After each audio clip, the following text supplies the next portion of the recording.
ஓம் சாந்தி. Murali date 8/8/2024. காலை முரளி பாப்தாதா மதுபன். பாபா கூறுகின்றார், இனிமையான குழந்தைகளே, தந்தை, ஆசிரியர் மற்றும் சத்குரு இந்த 3 சொற்களை நினைவு செய்யுங்கள். அப்போது அநேக விஷயங்கள் உங்களுக்குள் வந்துவிடும். கேள்வி: எந்த குழந்தைகளின் ஒவ்வொரு அடியிலும் பல மடங்கு வருமானம் சேமிப்பு ஆகிக் கொண்டே இருக்கும்? பதில்: யார் சேவையில் தங்களின் ஒவ்வொரு அடியையும் முன்னெடுத்து வைத்து சென்று கொண்டே இருக்கின்றனரோ அவர்கள்தான் பல மடங்கு வருமானத்தை சேமிப்பார்கள். பாபாவின் சேவையில் அடியெடுத்து வைக்கவில்லை என்றால் பல மடங்கு எப்படி பெறுவார்கள்? சேவைதான் ஒவ்வொரு அடியிலும் பல மடங்கு வருமானத்தை கொடுக்கின்றது. இதன் மூலம் பல கோடிக்கு அதிபதி ஆகின்றீர்கள். கேள்வி: எந்த ஒரு ரகசியத்தை அறிந்திருக்கும் காரணத்தால் குழந்தைகளாகிய நீங்கள் அனைவருக்கும் கல்யாணக்காரி ஆகின்றீர்கள்? பதில்: பாபா குழந்தைகளாகிய நமக்கு இந்த ரகசியத்தை புரிய வைத்துள்ளார். அதாவது அனைவருக்கும் இது ஒன்றுதான் புகலிடம். இங்கே அனைவரும் வந்தாக வேண்டும்.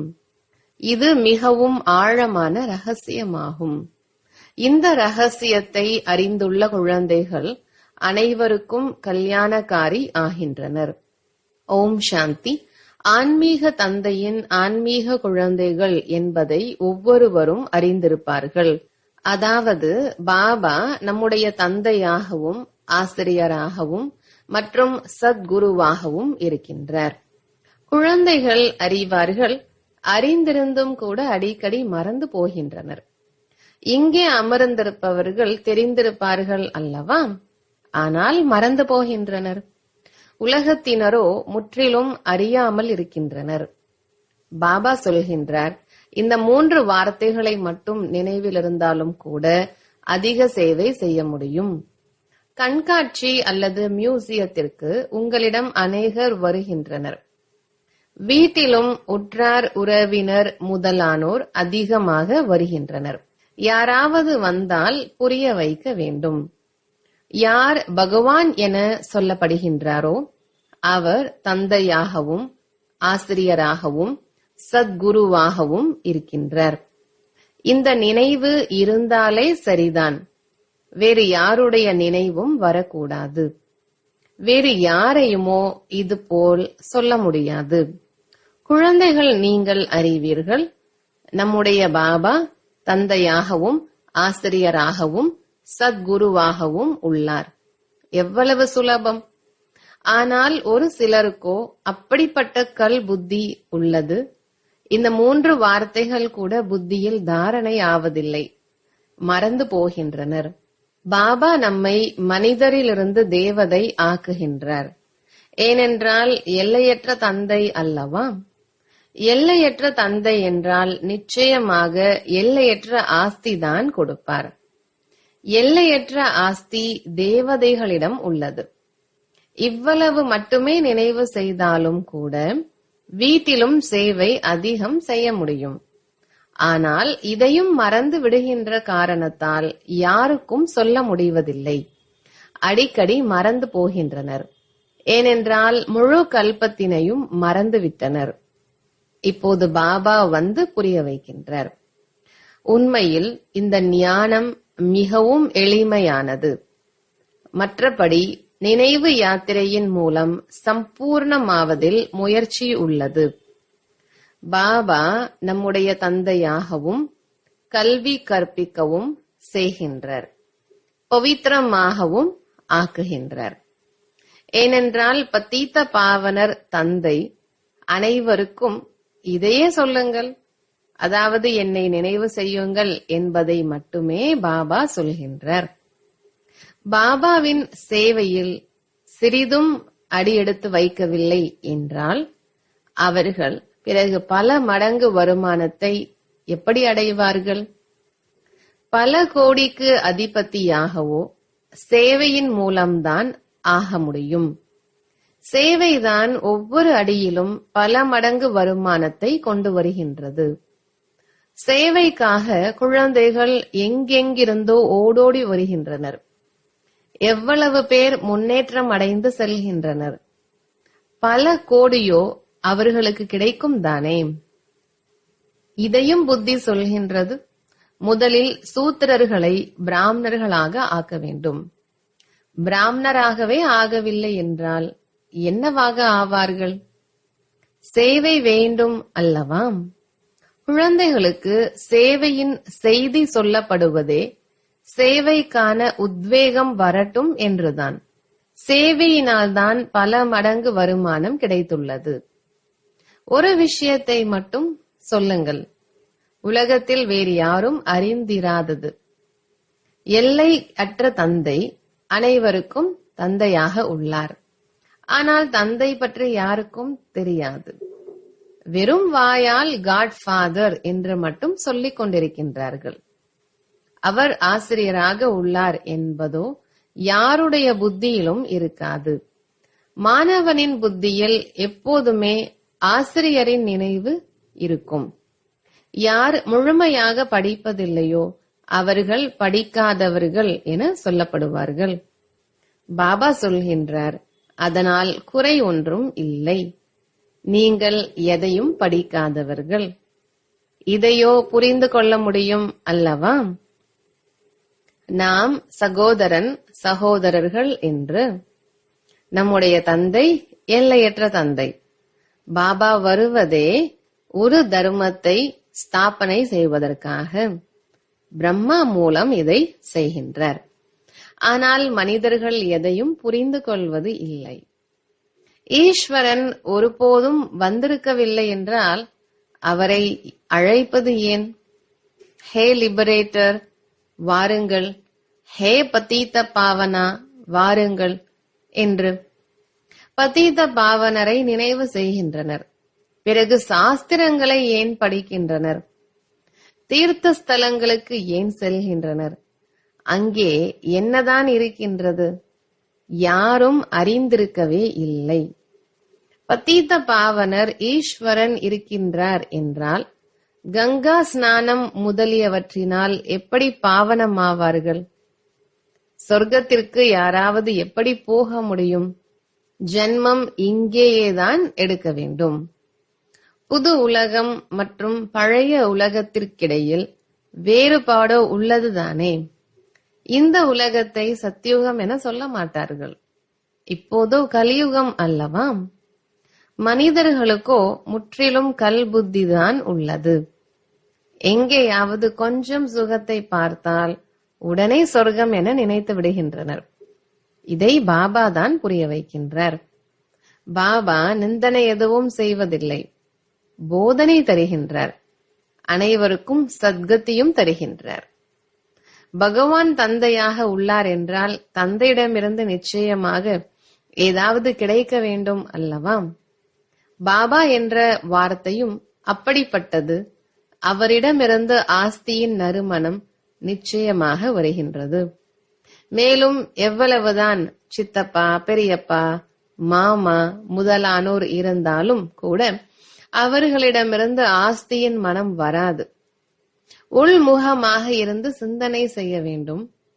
பாபா சரியாகவே சொல்கிறார் என்று. குருவிடம் எந்த ஒரு ஆஸ்தியும் இருக்காது. அவர்களோ தாங்களே வீடு வாசலை விட்டு வந்திருக்கின்றனர். நீங்கள் விகாரங்களை சந்நியாசம் செய்து வந்திருக்கின்றீர்கள். புது உலகத்திற்கு செல்வது எவ்வளவு சுலபம். நாம் முழு பழைய சிருஷ்டியை, தமோ பிரதான உலகத்தை சந்நியாசம் செய்கின்றோம். சத்யுகம்தான் புது உலகம். இதையும் அறிவீர்கள். புது உலகம் நிச்சயமாக இருந்தது. அனைவரும் பாடுகின்றனர். புது உலகம்தான் சொர்க்கம் என சொல்லப்படுகின்றது. ஆனால் அந்த மனிதர்கள் வெறுமனே சொல்கின்றனர், எதையும் புரிந்து கொள்ளவில்லை. ஆக தந்தை குழந்தைகளுக்கு சொல்கின்றார், இதை மட்டும் சிந்தனை செய்யுங்கள். பாபா நம்முடைய தந்தையாகவும் ஆசிரியராகவும் சத்குருவாகவும் இருக்கின்றார். அனைவரையும் அழைத்து செல்வார். இரண்டே வார்த்தைதான், மன்மனா பவ. இதில் அனைத்தும் வந்துவிடும். ஆனால் இதையும் மறந்து போகின்றனர். புத்தியில் என்னென்ன நினைவிருக்கின்றது என்று தெரியவில்லை. இல்லை என்றால் தினமும் எழுதி கொடுங்கள். இவ்வளவு நேரம் நான் இந்த மனநிலையில் அமர்ந்திருந்தேன் என்று. நீங்கள் தந்தை, ஆசிரியர் மற்றும் சத்குருவின் முன்னிலையில் அமர்ந்திருக்கிறீர்கள் என்றால் அவர்தான் நினைவு வர வேண்டும் அல்லவா? மாணவனுக்கு ஆசிரியர்தான் நினைவிற்கு வருவார். ஆனால் இங்கே மாயை உள்ளது. முற்றிலும் தலையையே திருப்பி வைத்து விடுகின்றது. முழு ராஜ்ய பாகியத்தையே அபகரித்துக் கொண்டு விடுகின்றது. உங்களுக்கு தெரியவே தெரியாது. வந்ததோ ஆஸ்தி பெறுவதற்காக, ஆனால் எதுவும் கிடைப்பதில்லை. இதுபோல்தான் சொல்வார்கள் அல்லவா? சொர்க்கத்திற்கோ செல்வார்கள், ஆனால் அது ஒன்றும் பெரிய விஷயம் அல்ல. வந்தீர்கள், ஆனால் படிக்கவில்லை. பிறகு சொர்க்கத்திற்கோ செல்வார்கள் அல்லவா? இங்கு அமர்ந்துள்ளனர், புரிந்து கொண்டுள்ளனர், சொர்க்கத்திற்கு செல்ல வேண்டும். பிறகு என்னவாகவும் ஆகலாம். அது படிப்பு அல்லவா? கொஞ்சம் கேட்டாலும் அதனுடைய பலன் கிடைத்துவிடும்.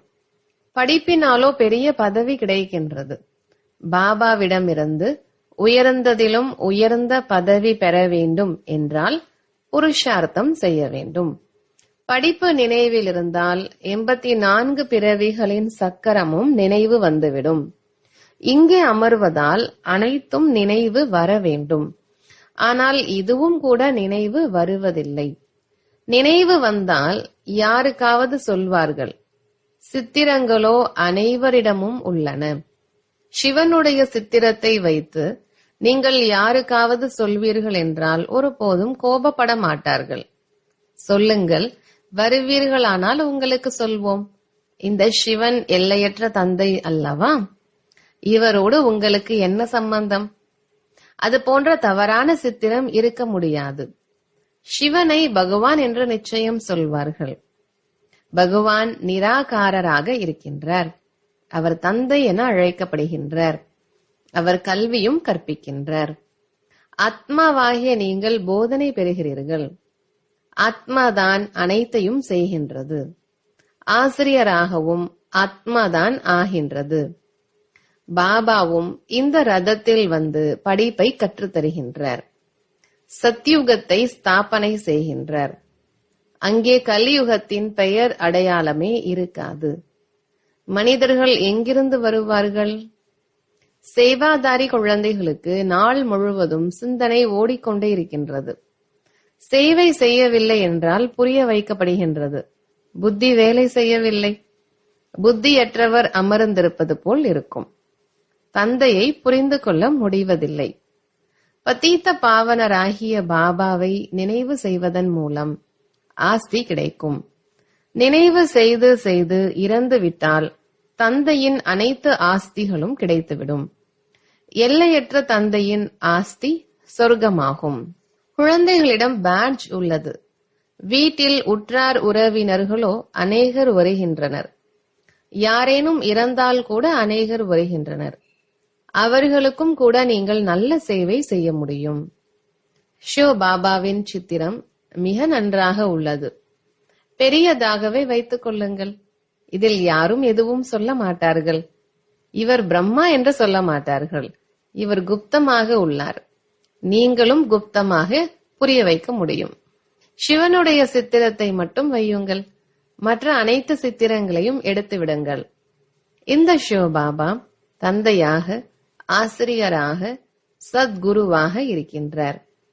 இவர் புது உலகை ஸ்தாபனை செய்வதற்காக வருகின்றார்.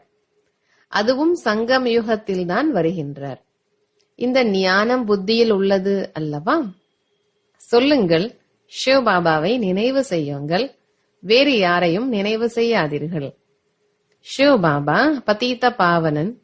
அவர் சொல்கின்றார், என்னை நினைவு செய்வீர்களானால் நீங்கள் என்னோடு வந்து சந்திப்பீர்கள். நீங்கள் குப்தமான சேவை செய்ய முடியும். இந்த லக்ஷ்மி நாராயணர் இந்த ஞானத்தினால்தான் இதுபோல் ஆகியிருக்கின்றார்கள். சிவபாபா நிராகாரர். அவர் எப்படி வருவார் என கேட்பார்கள். அட, நீங்கள் ஆத்மாவும் நிராகார்தான். ஆத்மா எப்படி வருகின்றது? அதுவும் மேலிருந்து வருகின்றது அல்லவா, பாகத்தை நடிப்பதற்காக. இதையும் பாபா வந்து புரிய வைக்கின்றார். காளை மாட்டிலோ வர முடியாது. எப்படி பேசுவார்? சாதாரண வயோதிகரின் ஷரீரத்தில் வருகின்றார். இதை புரிய வைப்பதற்கும் மிகுந்த யுக்தி வேண்டும். நீங்கள் பக்தி செய்வதில்லையா என்று யாராவது கேட்டால் சொல்லுங்கள், நாங்கள் அனைத்தும் செய்கின்றோம். யுக்தியுடன் நடந்து கொள்ள வேண்டியுள்ளது. யாரையாவது எழுந்து நிற்க செய்வதற்கு என்ன யுக்தியை உருவாக்கலாம் என யோசிக்க வேண்டும். அதாவது முன்னேற்றுவதற்கு. யார் மீதும் கோபப்படவும் கூடாது. இல்லறத்தில் இருந்து கொண்டே பவித்திரமாக இருக்க வேண்டும். நீங்கள் சொல்கின்றீர்கள், பாபா சேவை கிடைப்பதில்லை என்று. அட, சேவையோ அநேகம் செய்ய முடியும். கங்கை நதிக்கரை மீது சென்று அமர்ந்து கொள்ளுங்கள். கேளுங்கள், இந்த தண்ணீரில் குளிப்பதால் என்ன ஆகும்? பாவனமாகி விடுவீர்களா? நீங்களோ பகவானை அழைக்கிறீர்கள், பதீத பாவனா வாருங்கள், வந்து பாவனமாக்குங்கள் என்று. பிறகு அவர் பதீத பாவனரா அல்லது இந்த கங்கையாம்? இதுபோல் நதிகளோ ஏராளம் உள்ளன. தந்தை பதீத பாவனரோ ஒருவர்தான். இந்த தண்ணீரின் நதிகளோ எப்போதுமே இருப்பவை. தந்தையோ பாவனமாக்குவதற்காக வரவேண்டியுள்ளது. அவர் வருவதும் சங்கம யுகத்தில் வந்து பாவனமாக்குகின்றார். அங்கே பத்தீத்தர்கள் யாரும் கிடையாது. பெயரே சொர்க்கம், புது உலகம். இப்போது உள்ளதோ பழைய உலகம். இந்த சங்கம் யுகத்தை பற்றி உங்களுக்கு தான் தெரியும். வேறு யாரும் புரிந்து கொள்ள முடியாது. பாபாவோ அநேக விதமான சேவைக்கான யுக்திகளை புரிய வைக்கின்றார். புத்தியற்றவராக ஆகாதீர்கள். சொல்கின்றனர், அமர்நாத்திலும் கூட புறாக்கள் உள்ளன. புறாக்கள் செய்திகளை கொண்டு சேர்க்கின்றன. பரமாத்மாவின் செய்தியை மேலிருந்து புறாக்கள் கொண்டு வரும் என்பதெல்லாம் கிடையாது. இதன் காலில் எழுதி கட்டிவிட்டால் கொண்டு செல்லும் என இதையும் கற்பிக்கின்றனர். அதற்கு சுலபமாக தானியங்கள் கிடைக்குமானால் எங்கும் அலைய வேண்டிய தேவை இருக்காது. உங்களுக்கும் இங்கே தானியம் கிடைக்கின்றது. உங்களுடைய புத்தியில் உள்ளது உலகத்தின் ராஜ பதவி, அது இங்கே கிடைக்கின்றது. பிறகு அவர்கள் நினைக்கின்றனர் தானியம் இங்கு கிடைக்கிறது. பிறகும் இழந்து விடுகின்றனர். இங்கு நீங்கள் சைத்தன்யமானவர், உங்களுக்கு அழிவற்ற ஞான ரத்தினங்கள் என்ற தானியம் கிடைக்கின்றது. சாஸ்திரங்களிலும் உள்ளது, குருவிகள் கடலை வற்ற செய்தன. அநேக கதைகள் எழுதியுள்ளனர். மனிதர்கள் சொல்வார்கள் சத்தியம் என்று. பிறகு சொல்கின்றனர் கடலில் இருந்து தேவதைகள் வெளிப்பட்டனர், ரத்தினங்களை தட்டுகளில் நிரப்பிக் கொண்டு வந்ததாக சொல்கின்றனர். இதையும் சத்தியம் என சொல்வார்கள். இப்போது சமுத்திரத்திலிருந்து தேவதைகள் எப்படி வெளிப்படுவார்கள்? சமுத்திரத்தில் மனிதர்கள் தேவதைகள் வசிப்பார்களா என்ன? எதையும் புரிந்து கொள்வது இல்லை. ஜென்ம ஜென்மாந்திரமாக பொய்யையே படித்துக் கொண்டும் கேட்டுக்கொண்டும் இருக்கின்றனர். அதனால் சொல்கின்றனர், பொய்யான மாயை. உண்மையான மற்றும் பொய்யான உலகத்திற்கிடையில் எவ்வளவு வேறுபாடு உள்ளது. பொய் பேசி பேசியே ஒன்றும் இல்லாதவர்களாக ஆகிவிட்டனர். நீங்கள் எவ்வளவு யுக்தியுடன் சொல்லி புரிய வைக்கின்றீர்கள். பிறகும் கோடியில் சிலருக்குதான் புத்தியில் பதிகின்றது. இது மிகவும் சகஜமான ஞானம் மற்றும் சகஜமான யோகம்.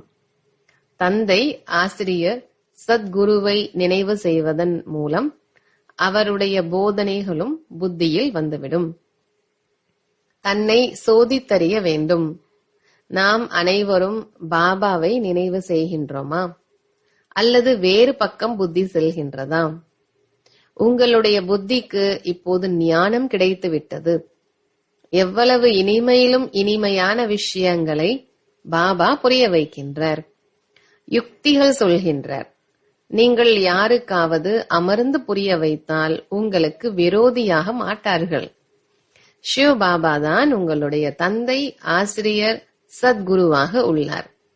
அவரை நினைவு செய்யுங்கள். புரிய வைப்பதற்கான யுக்திகளை உருவாக்க வேண்டும். குறிப்பாக பிரம்மாவின் சித்திரத்தை பார்த்து அநேகர் ஏதேனும் சொல்கின்றனர். சிவ பாபாவின் சித்திரத்தை பார்த்து அதுபோல் சொல்வதில்லை. அட, இவரோ ஆத்மாக்களின் தந்தை அல்லவா? ஆக பாபாவை நினைவு செய்யுங்கள். இவரால் அநேகருக்கு நன்மை ஏற்பட முடியும். இவரை நினைவு செய்வதால் பதீத்தத்திலிருந்து பாவனமாகி விடுவீர்கள். இவர் அனைவரின் தந்தை ஆவார்.